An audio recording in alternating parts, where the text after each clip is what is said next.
Hi guys, and welcome to the Horror Room. So last week we did a video where we talked about Lucio Fulci versus George Romero's films, and we got down to the last two films: Monkey Shines by George Romero and Cat in the Brain by Lucio Fulci. And I couldn't decide without having seen both movies, so I decided why not watch them? Why not give you guys a little mini review for both movies, and then I'll decide once and for all based on my choices, who I think the better director is. Um, Now, I just got done watching both these movies back to back this morning. We'll start with the first one I watched. I watched Cat in the Brain by Lucio Fulci. Um, Now, this movie came out kind of near the end of his career, um, at least for horror movies, anyways. I think he did some other movies sparsely between that movie and the time of his death, which I want to say was 96 or 97. I might be a little off. But yeah, so I watched Cat in the Brain. The premise is basically Fulci is playing himself, but he's having all these nightmarish visions of different things that he's filming, uh, lots of gory things. And he goes to see his psychiatrist, and his psychiatrist puts him under hypnosis. And basically, the psychiatrist, who's watched all these movies too, decides that he wants to go out and commit murder and blame it on Fulci. And that sounds like a fun premise, but it just kind of leads from scene to scene where Fulci's seeing these random things, and you're not sure if they're well, they're not. Most of them aren't happening because of the supernatural stuff. But the kills for the actual psychiatrist are few and far between, and they're kind of violent. They're like giallo level violent. Obviously, they're not going to be like supernatural or anything. Um, and it just goes from scene to scene, and people are like, "Oh, you're working too much. You're too stressed out."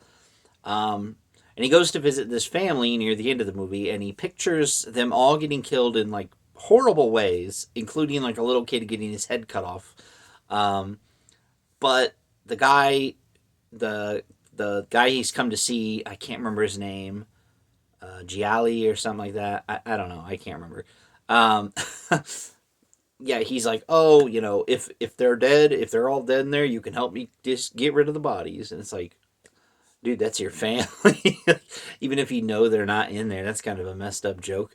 But so yeah, and then it turns out that he, like, Fulci was helping him to find the real killer, unbeknownst to the audience, and then the psychiatrist guy just gets killed off camera by the cops. Um, and then there's like this little fake out ending where Fulci's on a boat with this girl. I think it's his psychiatrist's secretary. And earlier she's like, "Oh, it's that guy who makes all those movies. I'm going to see if he wants me in a film."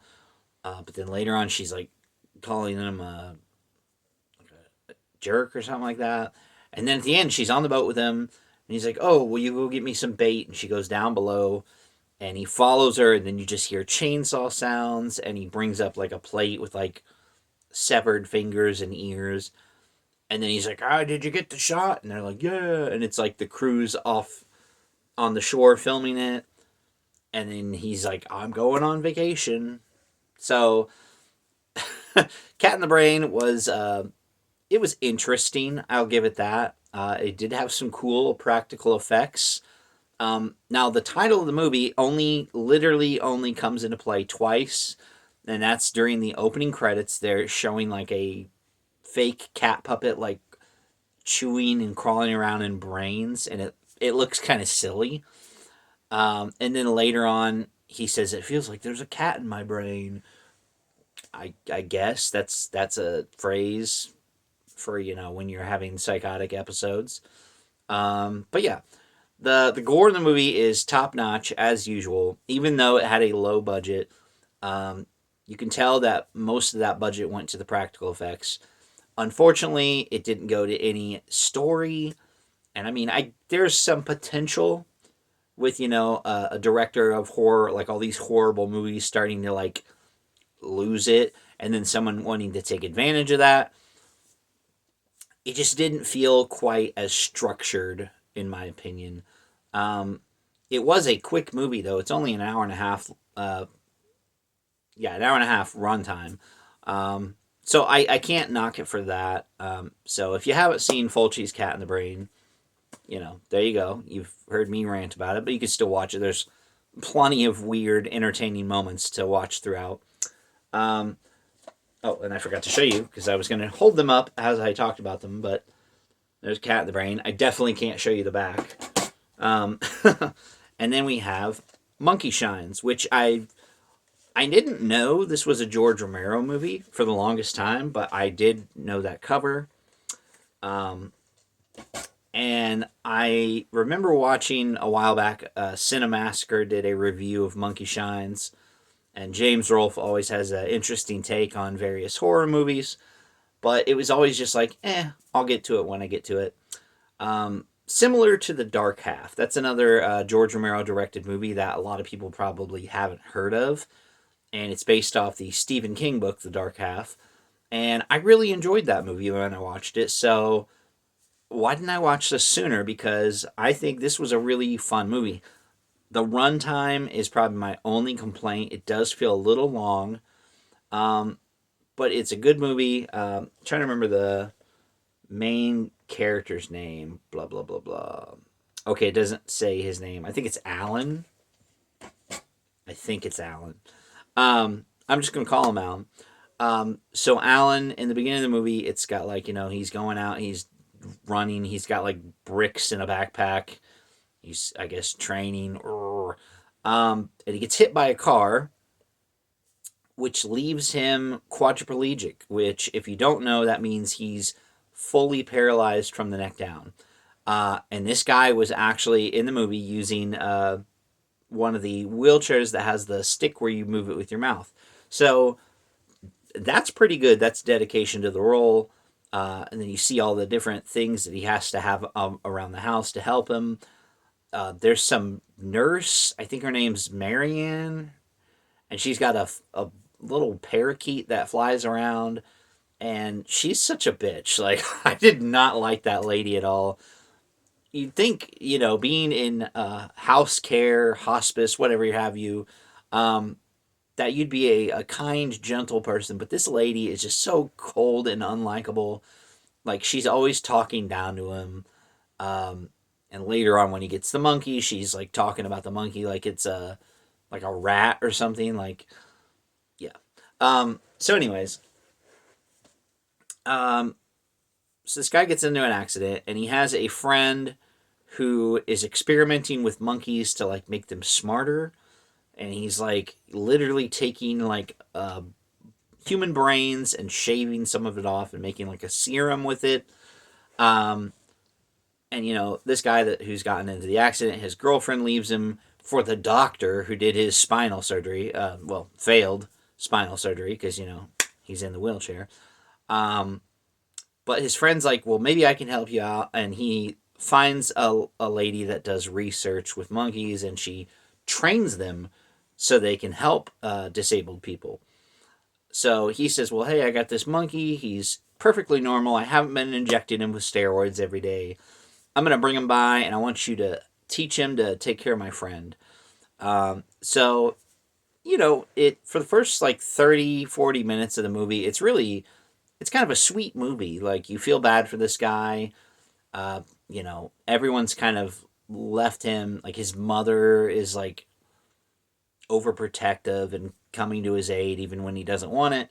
He's got this nurse who's like kind of barely helping him. She almost drops him out of his bed at one point. It's ridiculous. Um, so to see him form this connection with this monkey is pretty sweet, and like the monkey actually like hugs him and stuff, and like it's pretty cool. And they have like a little thing at the beginning of the movie where they're talking about these are trained animals. No animal was hurt. Um, but then somehow between because his friend keeps coming over and giving the monkey doses like while his friend's not looking. But the monkey's getting smarter. The monkey's learning to leave the house, and the monkey's learning to seek revenge. So uh, this guy is like pissed off at his ex, and for good reason. But the monkey ends up setting a fire in their house and like killing both of them, and it's pretty funny. Oh, come here, Kissy, my cat. Um, so yeah, uh, and the guy starts to pick up on that. The monkey's like out there doing these things, but it's like doing these things for him because he's like angry about a bunch of stuff. Um, and it's kind of weird because like it kind of comes out of nowhere. Like one scene he's fine, the next minute he's like being a dick to everybody, including the woman who like helped train the monkey, and she's like kind of falling in love with him. Um, so then his friend's like, "All right, we got to get this monkey out of your house, like get him away from you because it's driving you crazy somehow." But the monkey starts acting a little psychotic on its own, aside from the murders, because that's not psychotic at all. Um, and needless to say, the monkey ends up back in his house. His mom's there, and he's like goes off on her, and he's like, one minute he's like, "I hate you. You only care about yourself." Then the next minute he's like, "Lock the door. The monkey's here." And she's like taking a bath, and the monkey comes and throws like her hair dryer in the bathtub and electrocutes her, which was really funny. Um, but it gets funnier. So his friend comes over, and his friend says like he figured out that this monkey is violent and he's got to get him away. And he brings a syringe full of poison. Two of them, actually. I don't know why he brought two. He only needed one. I guess in case he thought one dose wouldn't work.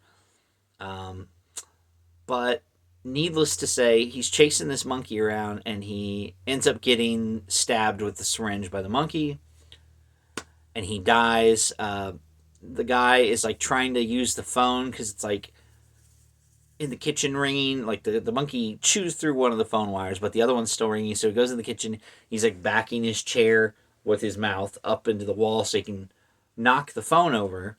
And it's his girl calling. And then she hears the monkey, so she's like, "All right, I'm coming over." And the monkey puts the phone, like tangles it in his chair so he can't leave the room. So this guy in his wheelchair is struggling to pull himself free of a phone from a wall. Um, and then the guy that got stabbed with the syringe is like, he's not quite dead. He comes back into the room, and he's like, "Hey, get this phone untangled so we can call the hospital and like get help." And the guy's like out of his mind. He's like, "Oh, I gotta go back to the lab," and blah blah blah. And he doesn't even make it through the dining room. He falls over. He's dead. So this guy eventually gets untangled. And earlier in the movie, they established that he has these commands that he can call out. Like he'll say number 7 and the blinds will open, or number 5 and the lights will turn on or off. And he's like kind of trying to remember which number is which. Um, so he calls out, I think it's number 11, and the door starts to open. So he's heading towards the door, and the monkey trips the breaker and turns off the power, thus turning off his ability to control, things to help him out. And then the monkey like shuts the door on him. So he's trapped in this house of the monkey, and the monkey like literally just climbs up on him and pisses on his lap. And he's saying, "You scum, you filth, I'm gonna rip your fucking eyes out." And it's hilarious. Like it shouldn't be funny, um, but it's so bizarre. And then the girlfriend shows up. She has to break a window to get inside. Um, I think somehow she thinks that he's gone crazy or something, but like he's controlling the monkey. I don't know. It's very weird, but she gets knocked out, and he's like ramming into her with a scooter, but the monkey has the other poison syringe, and he's going to stab her with it. So he's trying to trick the monkey. And the lights are back on at this point for some reason. Um, I think the monkey turned him back on, or the girl, I think she turned him back on when she came in. So, and earlier he's like trying to get an alternate experimental surgery to help him walk again, and the doctor's like, well, we can't do it unless you have some definitive proof that you've moved on your own. Because earlier his hand kind of moves, and the doctor's like, well, that's not good enough. We gotta, I guess, have you say it another time that you did it. Okay.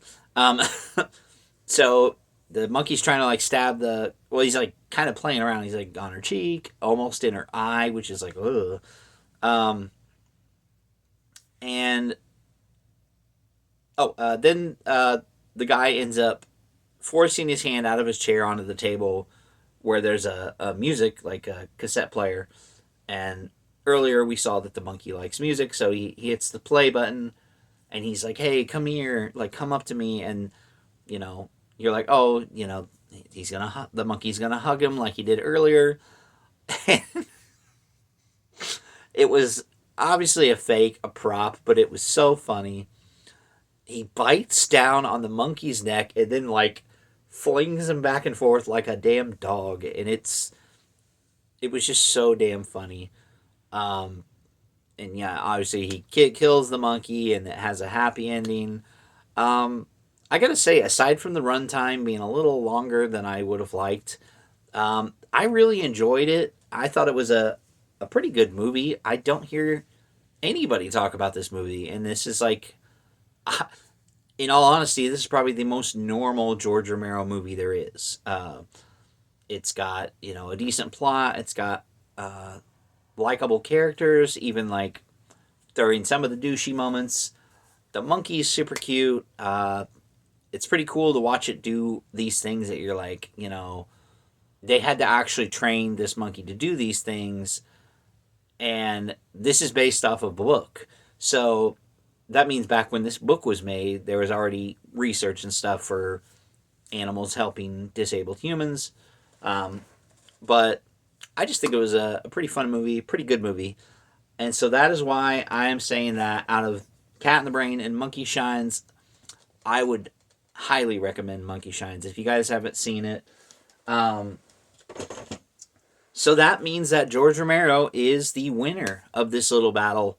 And we had to do two parts because I hadn't seen either one of these movies. Um, Now, I did say that this was going to be the last video in this series, but I did think of doing Lloyd Kaufman and Charles Band. Um, the only thing with that is there are a lot of movies on both those lists that I haven't seen, so I'm going to wait to do that one until I've seen them all. I don't want another repeat where we have to break it into two parts. I didn't think it'd be worth it to do it that way again. This was just a rare instance where I was like, you know what, I want to watch both these movies and do like a mini review of both of them, kind of mix it up.